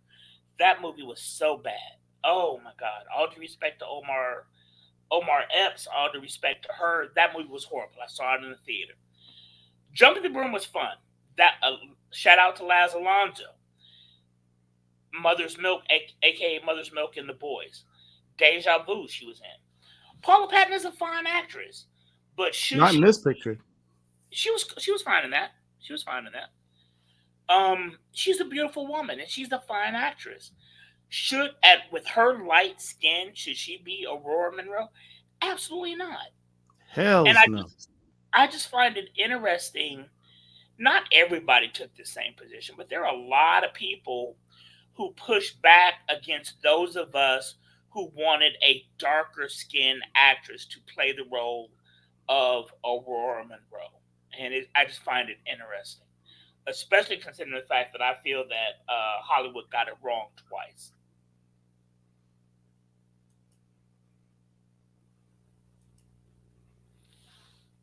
Mm-hmm. What movie was this with Tom Cruise? That's one of the Mission Impossible. She was in the Mission Impossible movie. Oh yeah, I forgot she played in the Mission Impossible movie when they were in Dubai. Yep. Right. Yeah. And I want to say that was her only appearance in the Mission Impossible franchise. Yeah, she's only in the one movie. Mm-hmm. The one with Jeremy Renner. Tom Cruise is one of the greatest action heroes of all time in his 5'1" self. Tom Cruise is the second greatest action movie star ever, with Jackie Chan being number one. I'm trying to say if I disagree with you, but if you look at his filmography, yeah, Jackie Chan is the greatest action. Jackie Chan is the greatest action star ever. Tom Cruise is the second greatest, and the reason why are the movies and the fact that they do most of their own stunts. When you see Tom Cruise in a Mission Impossible movie hanging off the side of a plane that's taking off, you know for a fact that is Tom Cruise. When you see Tom Cruise, on a motorcycle, weaving in and out of traffic, you know for a fact that is Tom Cruise. Now, they may not be going as fast as the movie makes it seem, but you know that is Tom Cruise going around the Arc de Triomphe in Paris in a Mission Impossible movie. Tom Cruise, bar none, is the second greatest action movie star ever. Well, we have a lot of discussion in the chat as to who should be Storm. Frustrated fan says he liked the chick that played Storm in the X-Men movie, which would be Halle Berry, I'd assume, right? Well, I mean, the X-Men or Alexandra Shipp. There were two versions. So which one? Personally, I think they were both wrong. Pericles Dragon Balls. One name I've heard for the fan case is Yeti Bataki. She would be perfect except for the fact that she's too old. Yep. And you want to cast an actress who has about 10 years of availability in that role. Right. She's like Storm in after her third or fourth movie. Right. She's a beautiful woman. She's a beautiful woman. She's a very good actress. She looks the part. She does. She can carry the role. Right. Absolutely. I didn't watch American Gods. Did you watch American Gods? I did, and that's what made me believe she would be an absolutely perfect Storm. She actually also showed up in an episode in season 2 of Star Trek: Strange New Worlds, where she played an attorney. She was absolutely brilliant. When old girl, yes, that was her. Absolutely brilliant. Yeah. That woman would be a fantastic Storm.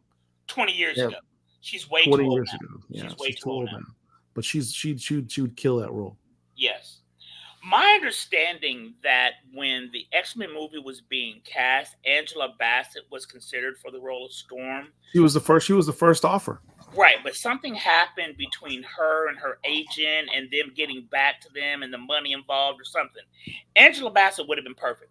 all due respect to Halle Berry and her Oscar win, to me, Angela Bassett is a better actress. That doesn't mean that Halle Berry sucks. I'm not saying that. Yeah. Angela Bassett is better. And back in the early 2000s, Angela Bassett would have been a great Storm, but something happened with the casting of it. Night Watch makes a very good point. The other issue with why those versions of Storm did not work, which is not Halle Berry's fault, was the writing of the character. They depowered the character. In fact, I saw an interview recently, a few months ago, where Halle Berry said she had to fight for them to amp her powers up a little bit, based on what's in the comics. I want to say it was a scene in X2 where she makes these hurricanes make the airplanes go crazy. She had to fight to get a scene, some scene like that, because she's like, you guys really aren't showing the power that she has. But yeah, the most prominent thing she really did is just make it rain. And Storm in the comic books and Storm in the movies are two completely different characters. Storm in the comic books is an Omega level mutant who can manipulate all kinds of aspects of weather, moisture, things. Energy, technically energy. Energy to the point that, she can freeze your blood in your body and all kinds of crazy stuff. Yeah. I love Halle Berry. I think she's a beautiful, beautiful woman. Miscast in this particular role. If you go on my Rutina Wesley is fine. For those who don't know, she was in First Blood. She's also in Queen Sugar. Beautiful woman, very built. I don't think she's particularly a good actress at this point now. She's way, way too old. Okay. I fan cast. If you go on my Twitter, my fellow Jamaican gives me my favorite, my top of the list choice for Storm, right? Which is another fellow Jamaican, Jodie Turner-Smith. Okay, so for the longest time, I fan cast Jodie Turner-Smith as my number one for Storm. The reason why is Jodie Turner-Smith is a beautiful woman. She is extremely tall, and she has a very dark complexion. The problem. Let me add one other thing. The first time I saw Jodie Turner-Smith was on a television show, The Last Ship, the last season of The Last Ship. She played like a soldier or mercenary type character. And in that role, she had fighting scenes where she held her own. She did her own stunts and she held her own. The woman is fully capable of doing fighting scenes. Okay. And she is a strikingly beautiful woman who looks the part of Storm. She is a strikingly beautiful woman who looks the part of Storm. However, my first exposure to her was in a series called Jet, which was on one of the streaming services or whatever. That was my first introduction to her, right? I watched some of The Last Ship, maybe the first 2, maybe 3 seasons. I didn't watch it to its entirety. I did not see the scene that Paul is talking about. I saw her in the series Jet, Jett. I see a tall, dark-skinned, beautiful woman. That's Storm. I saw her in Queen and Slim. I also saw her in the Michael B. Jordan movie where he played a special forces agent, and she was like either part of his team or his supervisor. His supervisor. Yeah, Jodie Turner-Smith is not a good actress. I'm sorry. No. Listen. No. If you have not seen that series with Michael B. Jordan, watch it again. She is not a good actress. If you have seen Queen and Slim, I'm sorry because that movie sucked. But if you watched her performance in it, she is not a good actress. She's just not. I'm sorry. She's not. Physically, she looks the part. And secondly, she's at this point, she's kind of aging out of the role. She is at this point aging out of the role. Right. I mean, we've been fan casting her she's been talked about as fan casting for Storm for the last 5-7 years. Correct. So at this point, she's starting to age out. If you go on my Instagram and Twitter feeds and put in Aurora Monroe or Storm, you will see that I personally fan cast her a while ago. But having now seen more of her work, she's not appropriate for it. Now, one of the actresses that I did fan cast for the role is a young lady who starred in the series Riches, which is on Amazon Prime. She is a beautiful woman. I can't remember her name right now. I'll pull it up here in a second. But somebody said she is too old at 34, 35, 36. Who's Tiki Sumter? Tiki Sumter, she's cute. Tiki Sumter's cute. Now, I gotta look that up. Going back to the actress that I'm talking about. The reason why I fan cast her, it was A, because of her acting, B, because of her age, B, because of her beauty, blah, blah, blah. I'm also contemplating the fact that hopefully they'll recast T'Challa with Damson Idris. Her and Damson Idris are around the same age, and obviously I want the Storm T'Challa love storyline in live action, so I felt they would be appropriate for each other. Somebody said, well, no, whoever actress I'm talking about is too old.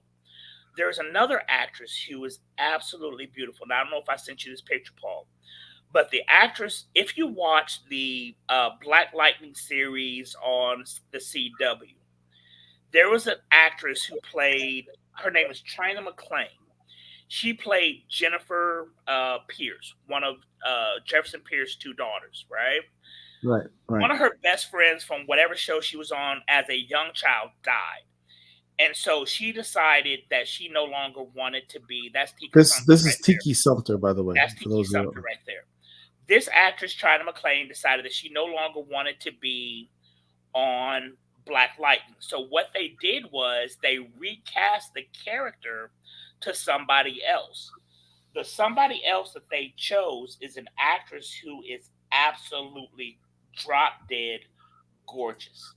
She is tall, dark skinned, and from what I've seen of her in Black Lightning, she can act. And I'm gonna pull up her name. I could see Tiki Sumter Storm. I remember her. The first time I saw her, I think, was actually in Lethal Weapon. Right, she's the daughter. Do you realize that you and I right now, both of us, are older than Danny Glover was in the first Lethal Weapon movie? Dude, shut up. Let me tell you something. Danny Glover was about 47, 48, I think, in the first Lethal Weapon movie, which is crazy. Yeah, Tiki Sumter could do it. She's cool, but there are other actresses who I think would be more appropriate. Styles Suseria says this is the equivalent to the argument: UK actor shouldn't play American icon. Shouldn't matter best actor. That's I really hate that argument. That's I really hate that argument. Storm is American by where she was born, and her father is American. She was raised in Africa, so I don't know if that really applies. Paul, if you could go to the DMs real quick on Twitter, and then you will see the tweet that I sent out. Jodie Turner-Smith, from a physical standpoint, would be a phenomenal Storm. Bronx, from an acting standpoint, she's not that great, dude. She's just not. Beverly Johnson 30 years ago may have looked the part of Storm, but I don't think she could act. You know who? If the Black Panther movie would have been made in the 70s, Calvin Lockhart would have been the perfect T'Challa. What's my girl's name who was in Boomerang? The model. What's her name? Used to date Dolph Lundgren. Are you talking about Grace Jones? Grace Jones. Grace Jones would have been a perfect Storm back in the 1970s. I have no idea who Javicia Leslie is. The woman who played Batwoman on the last season. You know what? I have not seen that. I've not seen that. Pull up if you can. Pull up that tweet. That's kind of crazy. I brought up your IMDb thing. What's this? Who's this person? Where have I seen her before? You've seen her. If you've seen the last season of Black Lightning, That's that actress, the one who replaced McClane. Yes, that's what I was just talking about. I agree with this casting from when I first saw her on that Black Lightning show, the first thing that came to mind is she could play Storm. And she's young enough too. She's about 25, 26. She's young enough that she could have a good 10, 15 years in the role. Right. Can you slide over to the other picture so people can see? Yeah. Look at her. Yeah, she actually would make a very good Storm. She's like 5'10" or so. She's very tall, very dark, very beautiful. And she's young enough to play the role for the next 10, 15 years. So yeah. But no, Jodie Turner-Smith, you know. The actress Marc is referring to as Deborah Ayurinde, who's yes. I need to pull her up so people can see her too. Hold on. Here's one who she doesn't make any sense because I don't think she's a good enough actress. But the way she looks, Coco Jones could pull off Storm. Coco Jones is fine. Yes, she's fine. She has the look. I don't know if she has the acting chops to play Storm. She was in Dear White People. Yeah, I think she can do it. You think so? Yeah. Pull up the other actress that go to your DMs if you would, please. Grace Jones. Grace Jones. Yes, Grace Jones. Yes. My fellow Jamaican Grace Jones. I forgot Grace Jones. Forgive me, Jesus. Yes. She's also assisted on the show Wonder Years. Who is? She is? Your Ayurande girl. Really? Yeah. I forgot about that. Wonder Years just got canceled, unfortunately. Yeah. So Deborah plays on a show called Riches, which unfortunately was canceled. But from a aesthetic standpoint, she would be a perfect Storm. But again, from an age standpoint, she's about 35, 36 now, which is not ancient. Yeah. But when are they going to bring this character live action, and what level of X-Men are we going to have? Are we going to have the late teen, early 20s X-Men? If so, she's aged out. And the other actress that I was telling you would be better. But I want folks to see who I'm talking about. Another name is Kiki Lane. I fan cast her as well. Yes. Yeah, Kiki Lane is also come up a few times. Yep. Here's what's crazy: 5, maybe 6 years ago, who's the actress Teyana Paris? I fan cast her as Storm before she got the role of Monica Rambeau. Yeah, maybe 10 years ago she could have played Storm. Yeah. Not that we'll ever see her in the MCU again, unfortunately. On that note, hold on a second. Did you pull up? Do me a favor. Pull up that one that I just sent you there real quick. You sent me another one? Yes.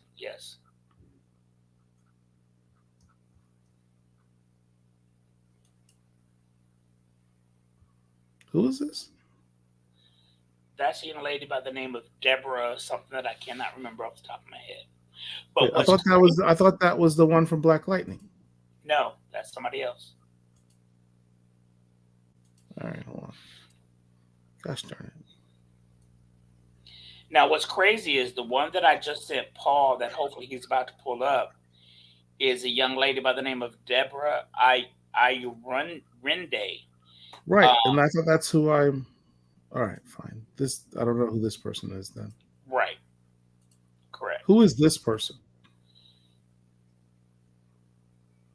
This is an actress who plays on the series Riches, which is on Amazon Prime. What's her name? Deborah Ayurinde. Right there. I thought Deborah Ayurinde was the name of the woman who played on Black Lightning. That is somebody completely different. Okay. This young lady that's on the screen now is 10 years older than the other actress that I showed you previously. Okay. She's got the look. She does look like Storm. She's got the look. But if you've watched us for any length of time, one of the things about me is I hate when they she was on Luke Cage, actors or actresses for superhero roles. She played in Luke Cage. She played in like 6 episodes of Luke Cage. What but role I have she no Luke independent Cage? Recollection of who she was in Luke Cage. So automatically, I discount that already. But I don't remember her on Luke Cage at all. Yeah, at all. But she is a beautiful woman, and I could see her as Storm. She's fine. Derek says, Paul, the 5 questions of Rodney Barnes article just dropped, FYI. Oh, okay. So we've been doing a series of interviews of various Black comic creators about books that are currently going on. We did e-viewing before, and now we've done 5 questions with Rodney Barnes. It's actually closer to like 6 or 7 questions, but the show, the premise is called 5 questions. So check it out. It's on our website. I'll see if I can drop the Derek, you do it. Can you drop the article in the chat if you would? Azorbi says, why won't we see her in the MCU again? I think he's referring to Tiana Paris. Name a movie or television property that has been announced by the MCU in which Monica Rambeau will appear. Right. I'll wait. Okay, so real quick, the young lady that I showed that Paul pulled up at first, who I said was on Black Lightning, her name was Laura Kariuki. Is her That's name. her name? Okay. Laura Kariuki, who is fine. Cold Tiger says Anna Diop, an honorable mention. Absolutely. Anna Diop is fine. My only argument against her would be the fact that she was in Titans. She had a prominent role in Titans. I don't care because that's DC. That's fine. I know you this don't. Is Marvel. But that's don't one care. of my pet peeves is when they recycle actors or actresses. There are so many other people out there who can play these roles than the ones who they constantly recycle. But yes, Anna Diop. Derek, H&H Comics has dropped the link in the chat for those of you who want to check out our article where we interview Rodney Barnes, and he gives us a Black Comic Lords exclusive on Philadelphia. You want to check it out. Yeah. All right, man. We've been on this show for almost 2 hours. Yeah, we got a late start today, but it is and now. Apparently, I got to try and give this a second shot to your show, Into the Dreams, or In Your Dreams, whatever. In Your Dreams, like I said, In Your Dreams is not high art or anything of that nature. I want to be clear about that. But it's a fun, lighthearted show. And oh, by the way, I'll give it a second chance. If I'm falling asleep, I'm going to put on the Bookie show instead. See if that's any good. But listen, if you've not seen Bookie, Bookie is hilarious. Bookie is very, very, very funny. Only 8 episodes, you can get that knocked out very quickly. All right. Well, with that, I want to give a biggest shout out to all of you watching us, particularly those in the chat. We appreciate you tremendously. You guys have no idea. I mean, you gives us. It's not easy. Both Mark and I work. We have lives, and after a hard weeks of work on Friday nights, quite frankly, I'd probably like to sleep or watch television or something like that, relax. And we do this show because you guys keep showing up and you're active, and we appreciate that. And we appreciate each and every one of you. So until next time, Mark, appreciate you, bro. All right, now. I'll see you guys later. Thanks for joining us. And if you have not already...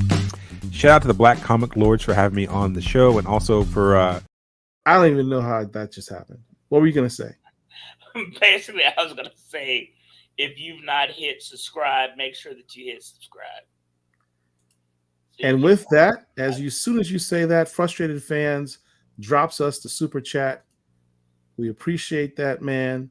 We're gonna give you the last super chat video. Well, in case someone else wants to drop something off, I'm not gonna say no. Our newest super chat.